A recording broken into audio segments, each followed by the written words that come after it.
Hello everyone, welcome back my YouTube channel. दोस्तों, और बताइए आप लोग कैसे हैं। उम्मीद करती हूँ कि आप लोग ठीक होंगे, स्वस्थ होंगे।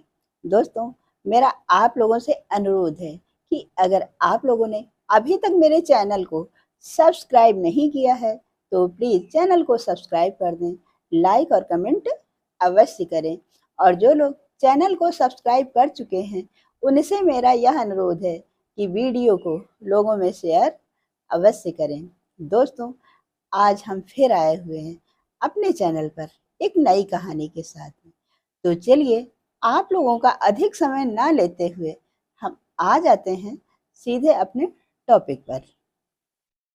एक बार की बात है, एक लड़का जिसकी उम्र तकरीबन होगी 15-16 साल की, वह आ करके एक हवेली के सामने रुकता है। वहां की मालकिन उसको देखती हैं और उस लड़के से पूछती हैं कि तुम यहाँ क्या कर रहे हो। तब वह लड़का उस मालकिन से कहता है कि मैम, क्या आप मुझे काम पर रख सकती हैं। पहले तो मालकिन उसकी बातों को अनसुना कर देती हैं, लेकिन थोड़ी देर में उनकी समझ में आ जाता है। तब वह मालकिन उस लड़के से पूछती हैं कि यह बताओ, अगर तुम्हें काम की तलाश है तो तुम्हें क्या क्या काम आता है।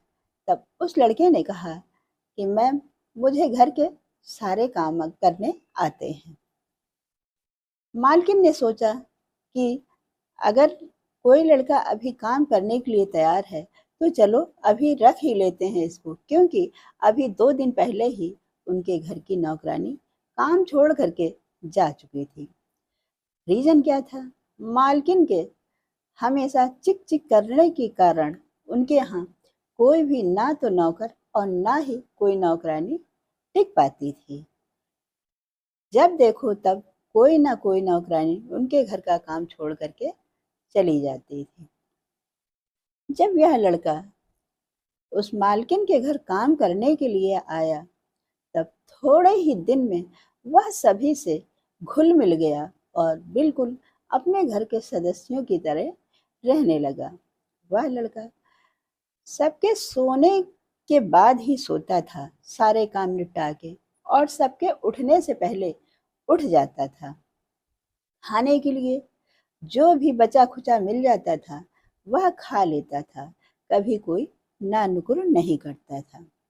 जब उस लड़के ने मालकिन से काम के संबंध में बात की थी और मालकिन काम कराने के लिए तैयार हो गई थी, तब उस लड़के ने अपनी एक शर्त रखी थी कि मालकिन, हम आपके यहाँ पूरा काम ईमानदारी के साथ करेंगे, पर हमारी एक शर्त है। मालकिन ने कहा था, बताओ वह कौन सी शर्त है। तब उस लड़के ने कहा था कि मालकिन, आपके यहाँ काम करने का मैं कोई पैसा नहीं लूँगा, सिर्फ मुझको खाना, कपड़ा, रहना और मेरे स्कूल की फीस आप जमा करते रहना। बाकी जब मैं पढ़ लिख करके अपने हाथ पैर से खड़ा हो जाऊंगा तब उस समय सोचूंगा। यह सुन करके मालकिन ने हामी भर ली और उस लड़के को अपने यहाँ काम पर रख लिया। वह लड़का बहुत ईमानदारी से काम करने लगा और उसकी ईमानदारी और लगन को देख करके घर के सभी लोग बहुत खुश थे कि मानो श्रवण कुमार आ करके रहने लगे हैं, और वह भी किसी राजा की डांट को सहते हुए। एक दिन मालकिन ने सोचा कि यह लड़का तो बहुत ईमानदार है और बड़ी मेहनत और लगन से काम करता है। यह अभी थोड़े ही दिन हुए मेरे घर आए हुए और इस तरह से रहने लगा मानो कोई अपने घर का सदस्य हो। यह चीज मालकिन से देखी नहीं गई और उन्होंने उस लड़के को हटाने के लिए मन में सोच लिया कि मेरे घर में यह कैसे अपनों के जैसे रहने लगा आकर के। तभी एक दिन उस मालकिन ने उस लड़के से कहा कि ऐसा है, अगले महीने से तुम अपने रहने खाने और पढ़ाई लिखाई का बंदोबस्त खुद कर लो। हर महीने की तनख्वाह मैं तुम्हें दे दिया करूंगा।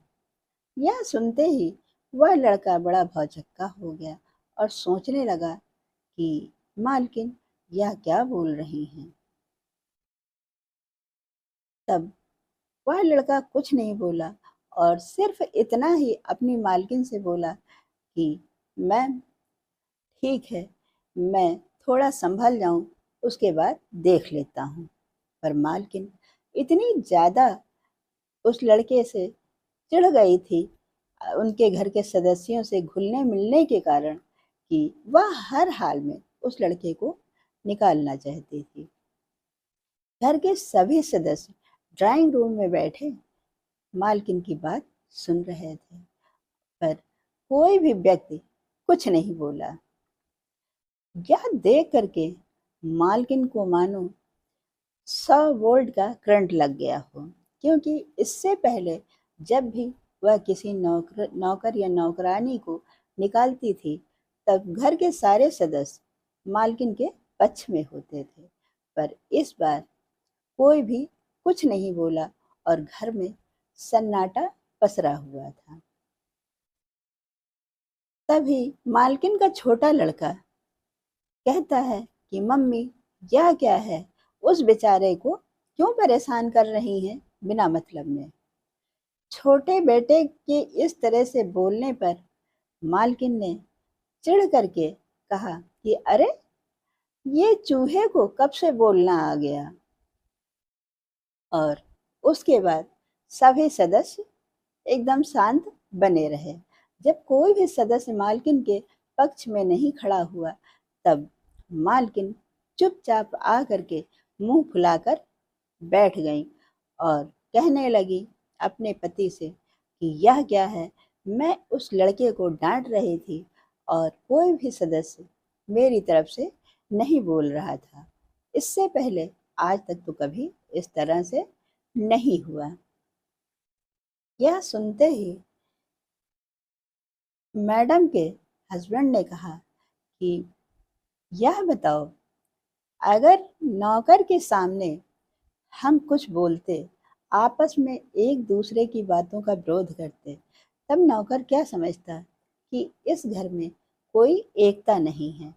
तब फिर वह अपनी मनमानी करने लगता, जिसके कारण किसी दूसरे के सामने कुछ भी बोलना ठीक नहीं होता। लेकिन हमें तुम यह बताओ कि आखिर में इस लड़के की गलती क्या है? इसने क्या ऐसा चुरा लिया जिसके कारण तुम इसे निकालना चाहती हो? यह सुनते ही मालकिन ने कहा कि मैं कुछ नहीं जानती, मुझे बस इसको इस घर से निकालना है। तब मालकिन के हस्बैंड कहने लगे, तुम सभी लोग इस लड़के पर कड़ी नजर रखना और इस कुछ भी चीज चुराते हुए इसको रंगे हाथ पकड़ना, तभी इसको घर से निकाला जाएगा। सभी लोग सतर्क हो गए और उस लड़के पर कड़ी नजर रखने लगे। पर कई दिन बीत गए, एक दिन भी ऐसा नहीं हुआ जब उस लड़के से कोई गलती हुई हो। फिर एक दिन ऐसा आया जब मालिक ने मालकिन से कहा कि चलो, आज इस लड़के की कमी बता दो तो इसको निकाल देते हैं घर से।